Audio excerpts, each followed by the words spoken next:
वो ये है कि एक आदमी बीमार है और रोज़ा नहीं रख सकता, तो खैर वो अपने कज़ा रोज़े तो नहीं रखवा सकता, वो छोड़े। लेकिन जो अभी अभी के रोज़े हैं इस वक्त,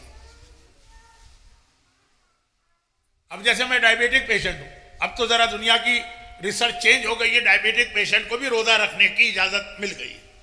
लेकिन एक कुछ ऐसे हैं कि जिनको नहीं, अल्सर के मरीज, कोई और ऐसा मरीज जिसको रोज़ा रखने की बिल्कुल इजाज़त नहीं, उसको पता है कि ये रमज़ान है, मैं रोज़े रख ही नहीं सकूंगा, हर रोज़े के बदले में 750 ग्राम 750 ग्राम खाने पीने की चीज़ गरीब को दो। पहली गलती ये कि कैश नहीं दे सकते, खाने की चीज़ देना होगी, चले इसको छोड़ें। दूसरी चीज़ कि अब आपने देखा रमज़ान है, मैं रोज़े तो नहीं रख सकता, तो कैलकुलेशन आपने लगाई 30 रोज़े हैं, 23 किलो आटा बनाओ गरीब को दे दो। गलत, हराम, हराम तो नहीं कहूँगा, ये चैरिटी बन गई, लेकिन गलत, इनवैलिड। जो इसको कहेंगे इस्लाम में आपने एडवांस दे दिया। क्या चीज़ है एडवांस? आप समझ रहे हैं पहली रमज़ान नहीं, आपने पूरा रमज़ान ख़त्म होने के बाद दिया, तब भी गलत। मरीज आदमी जो रोज़ा नहीं रख सकता, लेकिन रोज़े के बदले में उसको एक फिदिया देना पड़ता है, खाना पीना, 1 साल के बाद, 1 साल वेट करना है उसको। चाहे अभी से पता है कि 1 साल वेट करने का फायदा क्या, आज भी बीमार है, अगले साल भी बीमार, फिर भी वाजिब है वेट करना। इस रमज़ान के रोज़े जिसने मरज की वजह से नहीं रखे, वो इसका फिदिया इस साल नहीं देगा, अगले साल जब रमज़ान शुरू होगा। 1 साल इंतज़ार वाजिब, चाहे यकीन भी हो कि इस इंतजार का कोई फायदा नहीं है, बीमार है तो इस साल है तो अगले साल भी है, फिर भी वाजिब।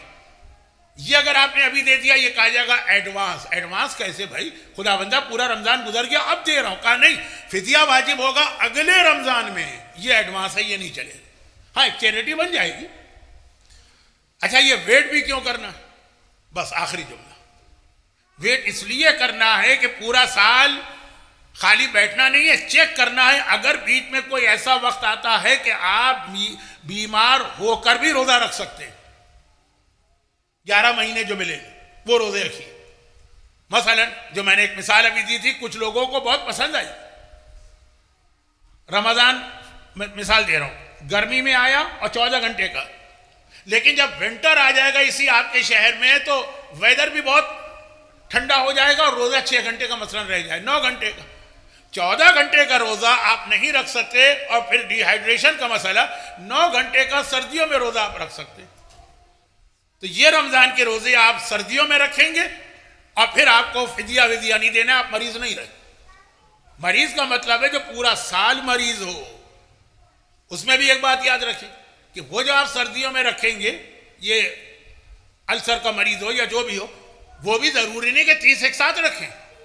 अगर आप हर एक वीकेंड में एक रोजा रख सकते हैं, एक साथ नहीं रख सकते, या रख भी सकते हैं फिर भी ना रखना चाहे वीकेंड में रखें, तो साल में कितने 40 वीकेंड 30 वीकेंड तो मिलेंगे ना आपको। आप मरीज हैं लेकिन एक एक रोजा हर वीक में रख सकते हैं, खास तौर पर सर्दियों में, खास तौर पर जब दिन छोटा हो, खास तौर पर टाइम भी कम है, मौसम भी ठीक है, तो पहले वो वाजिब है, वो रखिए। हाँ, अगर ऐसा मरीज है कि ना गर्मी में रख सकता है, ना सर्दी में रख सकता है, ना 14 घंटे का रोजा रख सकता है, ना 6 घंटे का रोजा रख सकता है, उस पर है कि रोजा न रख के फिदिया दे, लेकिन वो भी 11 महीने के बाद, अभी नहीं। ये गलती भी होती।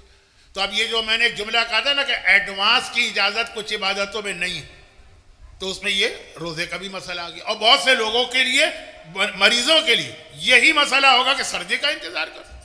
खैर।